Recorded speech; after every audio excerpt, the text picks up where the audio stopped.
The Madeleine McCann story reared its head again this week as the missing youngster once again dominated the front pages. Never mind Black Lives Matter, forget the coronavirus crisis. There's a new suspect in the Maddie case, a German drifter who German police believe murdered Maddie after abducting her back in 2007. This, of course, is a heartbreaking saga that has obsessed the nation from the moment Maddie, the daughter of two doctors, went missing all those years ago. Now, one man who probably knows more about this case than almost everyone alive is Sky News' outstanding crime reporter Martin Brunt, and he joins me now. Hello, Martin. Good morning, Kevin. Listen, mate, before we get to the latest developments involving the new suspect, you've covered every spit and comma of the Maddie story for 13 years. 3 years ago, to mark the 10th anniversary of her abduction, you made a documentary for Sky that revealed the extraordinary depth of your knowledge about this story, a story that has dominated a sizable slice of your glittering career. So what is it about Maddie McCann? What is the compelling power of this story that still fascinates us after 13 long years? I think there are a number of things, Kevin. I think fundamentally, detectives have yet to come up with any corroborated firm evidence of what happened. It appears that Madeleine McCann, so far as we know, or they know, vanished into thin air. And little girls don't vanish into thin air.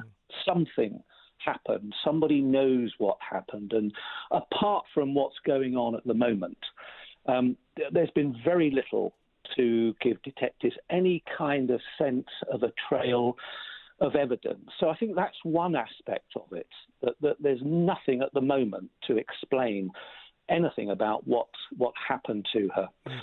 But I think also it's this is a cliche, every parent's nightmare. We all go on holiday to sunny resorts where there are vast beaches, where we relax, we take our eyes off our children. And there, but for the grace of God, go the rest of us. Yes. What do you have any theories about what happened? You wrote a piece in the Telegraph when you made that documentary, and you said something that really struck home with me. Because what I think the other element of this story is because of what you said, it's the ultimate mystery story. And you, who know more about it than almost anyone alive, you admitted in this piece, I have no idea what happened. Well, that's what I was just saying, that, for all the people I've interviewed, including the family, officially I've talked to cops here and in Portugal and in other countries. I've spoken to secret police sources. I've spoken to neighbours, friends, witnesses, and so on. And yet, I do know a lot about the investigation, but I know nothing about what happened to her. It's it's frustrating for a journalist, but then again, mystery stories do have a power, and that's what we're talking about here. Now, this guy in the frame now, Christian Bruckner, 43-year-old German drifter, a convicted paedophile, currently serving a 7-year jail sentence in Germany for rape. He was living near Praia da Luz in Portugal when Maddie went missing. Why hasn't he been named as a suspect before? You knew about him, didn't you? Have you met him? I've not met him. I was investigating the suspicions around him a year ago. I mean, for one reason or another, we didn't run the story, and that's more to do with legal considerations. And even today, we are not using his full name because of the German privacy laws. I know you are, and others are.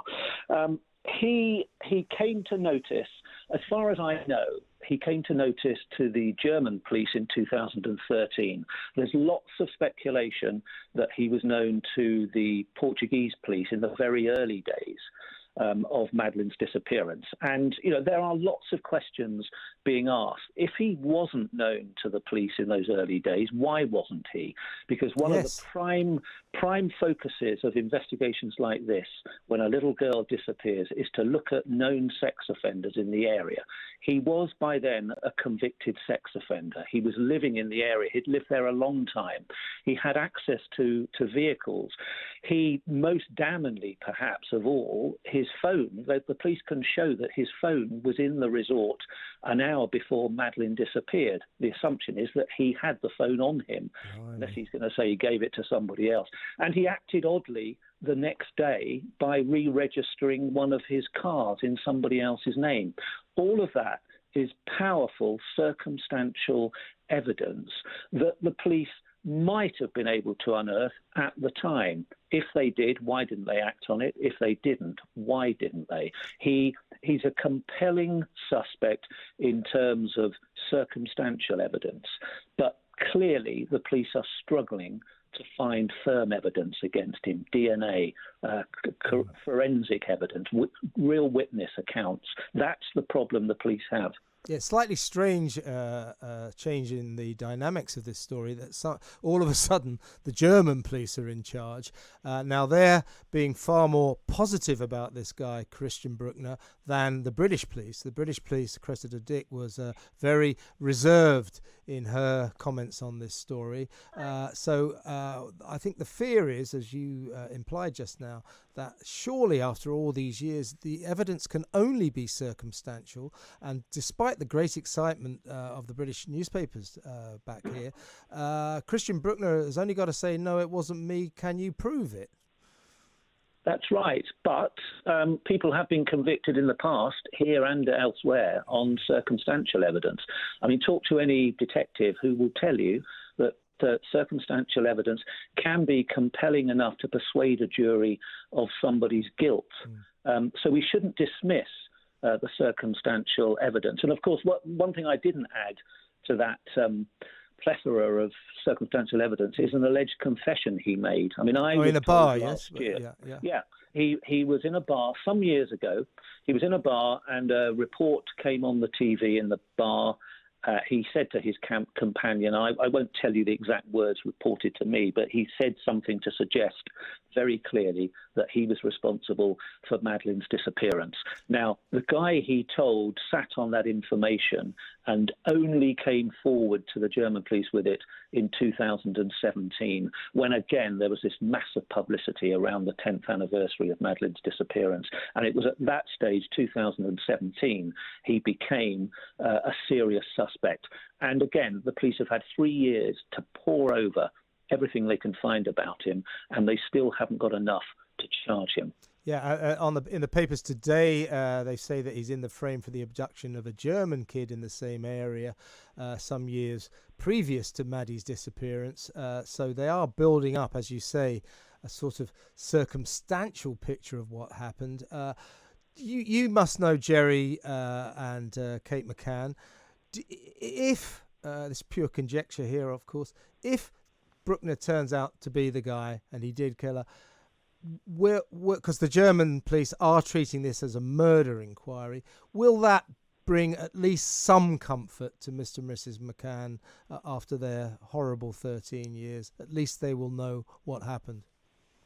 Absolutely. They've always said that the most important thing is that they know what happened. And of course, because so far there is no evidence that Madeleine came to any harm or was killed, they will cling to the hope that she could still be alive. But as time goes on, what's the word they use? Realistic. They say they're realistic in their expectations. And what that means, of course, is that, as time goes on, they believe the chances of finding her alive are diminishing. And it must be galling for them to hear the German police saying, as they did 2 days ago, that this is a murder investigation and they assume that Madeleine is dead. They are very pessimistic in the German detective force. Scotland Yard are more optimistic and are following the McCann's lead in saying that this is still a missing persons investigation. And of course, stolen kids, abducted kids, kids who go missing do turn up many, many years after they vanish. But, I think all the indications are in this case that this is going to end with a revelation that Madeleine isn't alive. Yeah, which is very sad. I'll tell you what, though, Martin, if they actually found her, that would be some sort of resolution for you, because this story has taken up a massive slice of your career, hasn't it? And you've done a brilliant job on it. I look forward to watching your reports in the future on Sky, and thank you very much for your time. Thanks for talking to me. That was Sky News. Sky News' crime reporter and a leading expert on the Madeleine McCann investigation, Martin Brunt.